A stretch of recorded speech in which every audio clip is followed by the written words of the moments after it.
Hi, as a proud member of Namal Family and the convener of steering committee, it's a matter of great pride for me that the elections have been held and Alumni Body has been elected.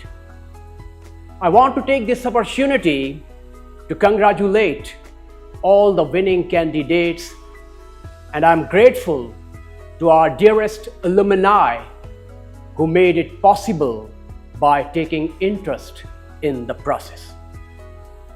We have pinned our hopes to the newly elected members that they will play their roles commendably. They will create a difference utilizing their innovative ideas and by taking excellent initiatives. May 3, 2025 is just around the corner.